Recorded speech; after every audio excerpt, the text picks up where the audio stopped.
យើងដឹងថាគិតប្រហែលជាមរតកហើយដូច្នេះហើយយើងមានត្រូវតបតជាមួយគិតវិញនៅពេលដែលគិតមួម៉ៅប៉ះពាល់មនុស្សប្រុសឬក៏ទឹកចាប់ដៃចាប់ជើងជាពិសេសគាត់ឲ្យយើងនិយាយប្រាប់មនុស្សប្រុសតែម្ដងបើសិនជាគាត់ត្រូវការឯងជួយទៅទិញសលេអនាម័យគាត់ឯងទៅអត់ឬគាត់ឯងគិតថាខ្វះអីអត់ហ៊ានទៅពេលដែលឯងមករដូវដំបូងឯងប្រាប់ណាគេមុនគេមិនមែនជារឿងដែលគួរខ្វះអៀននោះទេមរតកយើងអាចដល់និយាយប្រសិទ្ធប្រស័យប្រាប់គេទេព្រោះថាជារឿងដែលខ្មាស់អៀនសម្រាប់មនុស្សស្រីបងកាលពីខែមិនិនាខ្ញុំបានទៅសៀមរាបជាមួយនឹង UNICEF ដើម្បីលើកទឹកចិត្តកុមារឲ្យហ៊ាននិយាយដោយចំហអំពីការមករដូវអ្វីដែលធ្វើឲ្យខ្ញុំភ្ញាក់ផ្អើលហើយសប្បាយចិត្តបំផុតនោះគឺសិស្សភាគច្រើនគាត់មានភាពក្លាហានហើយនឹងមានចំណេះដឹងច្រើនអំពីការមករដូវជាពិសេសគឺអនាម័យពេលមរដូវខ្ញុំពិតជារំភើបនៅពេលដែលបានជួបបងប្អូនដែលជាសិស្សានុសិស្សនៅវិទ្យាល័យគោកដូដែលទាំងក្មេងស្រីនិងក្មេងប្រុសគឺគាត់បាននឹងកំពុងតែសិក្សាអំពីការពេញវ័យនិងសុខភាពហើយនិងអនាម័យនៃការមករដូវខ្ញុំពិតជាមានកិត្តិយសហើយពិតជាអរគុណដល់ UNICEF មែនទែនដែលបានអនុញ្ញាតឲ្យខ្ញុំចូលរួមនិងមើលឃើញពីរបៀបដែល UNICEF ជួយបំបែកដំណំហើយនិងជំនឿដែលធ្វើឲ្យក្មេងស្រីឈប់ខ្មាស់អៀននិងមានភាពអង់អាចក្លាហានជាមួយនឹងចំណេះដឹងអំពីការថែរក្សាសុខភាពហើយក៏បង្រៀនក្មេងប្រុសអំពីមូលហេតុដែលពួកគេគួរតែយល់ដឹងអំពីការមករដូវផងដែរនេះគឺជាអ្វីដែលពួកយើងចង់ឃើញពីអំណោះនេះតទៅព្រោះថាជាក្មេងស្រីម្នាក់ក្នុងចំណោមក្មេងស្រីទាំងអស់ផ្សេងទៀតដែលធំធាត់ឡើងនៅក្នុងបរិបទមួយដែលមានការយល់ខុសដំណំហើយនិងជំនឿដែលបានបង្រៀនថាការមករដូវគឺជារឿងដែលគួរឲ្យខ្មាស់អៀនគឺជារឿងដែលគួរឲ្យខ្ពើម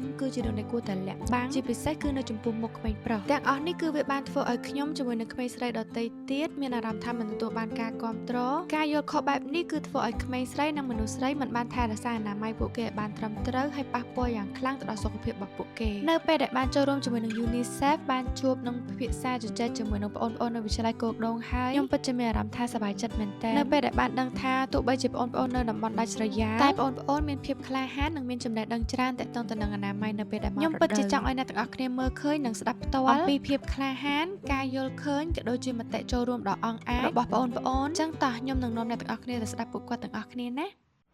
ាសួស្តីអូនឈ្មោះអីគេសួស្តីខ្ញុំបាទឈ្មោះកុយកយចាខ្ញុំឈ្មោះធឿនសុខេតខ្ញុំបាទឈ្មោះលាវសៀននិងខ្ញុំឈ្មោះមីរ៉ៃជាសាស្ត្រថ្នាក់ទី11កនវិទ្យាល័យកោះដូពេលដែលអូនឯងមករដូវដំបូងអូនឯងមានអារម្មណ៍បែបណាដែរខ្មាស់អៀនទៅខ្ញុំអត់ដឹងថាវាកើតអីទេហើយដោយសារតែពេលមុនដំបូងគឺវាមានធ្លាក់ឈាមមកហើយពេលឃើញនោះគឺខ្ញុំមានអារម្មណ៍ថាភ័យខ្លាចទួចដែរព្រួយអត់ដែលធ្លាប់មកព្រោះថាពេលនោះក៏តិនបានសិក្សាបានដឹងថាត្រូវមានរដូវចឹងទេចឹងហើយទៅពេលដែលខ្ញុំរដូវខ្ញុំតែងតែខ្មាស់អៀនខ្ញុំហ៊ានឲ្យអ្នកដឹងទេពេលខ្លះមុនដំបូងខ្ញុំភ័យដែរថាមិនអត់វាមានឈាមអីចន្លែកចាញ់មកអញ្ចឹងព្រោះតែសារខ្ញុំអត់ទាន់ដឹងថាមនុស្សស្រីយើងអាចនឹងមានអញ្ចឹងបងពេលដែលខ្ញុំធ្លាក់ឈាមមកមុនដំបូងខ្ញុំរត់ទៅប្រាប់ម៉ែខ្ញុំថាម៉ែមិនតែមិនខ្ញុំមានឈាមមានអីមកអញ្ចឹងក៏ម៉ែខ្ញុំក៏ថានោះគឺជារឿងមិនធម្មតាទេមនុស្សស្រីក៏รู้ក៏តែងតែមកអូនឯងគិតថាការមករដូវវាជារឿងដែលគួរឲ្យខ្មាស់អៀនវាជារឿងដែលគួរឲ្យខ្ពើមអត់បើសម្រាប់ខ្ញុំវិញគឺការមករដូវមិនមែនជារឿងដែលគួរឲ្យខ្វះអៀននោះទេវាជារឿងគួរឲ្យខ្មាស់អៀនគឺអត់ត្រូវទេការមានរដូវគឺជាធម្មជាតិរបស់មនុស្សស្រីជារឿងធម្មតាជាពិសេសគឺជារឿងធម្មជាតិរបស់គាត់តែម្ដងគិតធ្លាក់ឈាមព្រោះវាជាធម្មជាតិរបស់មនុស្សស្រីត្រូវតែមានគ្រប់គ្នាដើម្បីបញ្ជាក់អំពី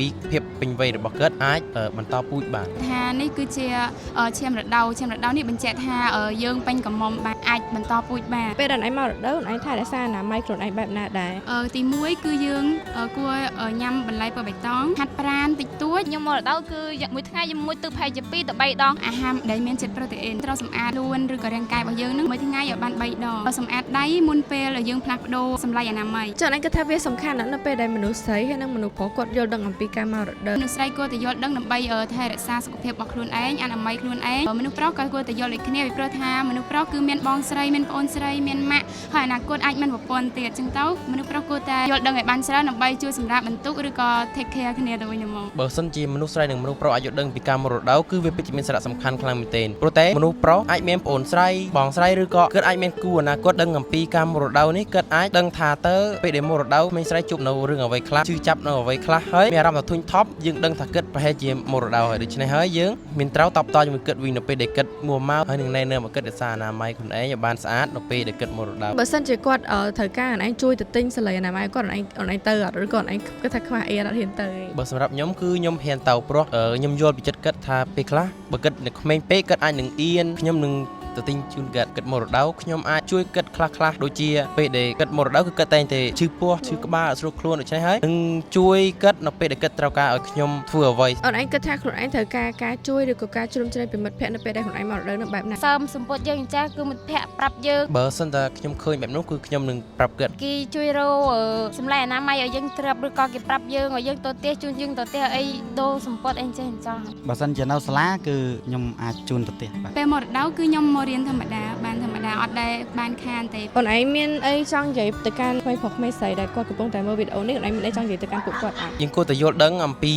កម្មមរតកដែលទោះបីជាយើងបរោះក៏ដោយពីព្រោះតែវាមានសារៈសំខាន់មែនទែនទាំងថ្ងៃនេះនិងថ្ងៃអនាគតទៅមុខទៀតព្រោះថាបើយើងយល់ដឹងធ្វើឲ្យគ្រួសាររបស់យើងគូអនាគតរបស់យើងរស់នៅជាមួយគ្នាបានសុខសាន្ត ចាខ្ញុំគិតថាវាជារឿងដែលសំខាន់ដែលមនុស្សគ្រប់រូបគួរតែយល់ដឹងពីស្ត្រីជាពិសេសគឺការមរតករបស់គាត់តែម្ដងព្រោះថាស្ត្រីរបស់យើងបើសិនជាគាត់អាចមរតកបានមានន័យថាគាត់អាចពោពោះបានចាយើងខ្ញុំសូមឲ្យអ្នកទាំងអស់គ្នាក៏មានការរើសអើងទៅលើក្មេងស្រីឬក៏ស្ត្រីពេលមរតកព្រោះថាស្ត្រីយើងគឺជាមេដានៃពិភពលោក ចូលរួមទាំងអស់គ្នាបំបែកការយល់ខុសដំណំនិងជំនឿចូលរួមនិយាយដែលបើកចំហអំពីការមរតកនិងអនាម័យនៃការមរតកដើម្បីឲ្យមនុស្សស្រីនិងក្មេងស្រីទាំងអស់ទទួលបានការជ្រោមជ្រែងនិងការគាំទ្រពេញទំហឹងនិងក្លាយទៅជាធនធានសង្គមដែលមានសក្តានុពល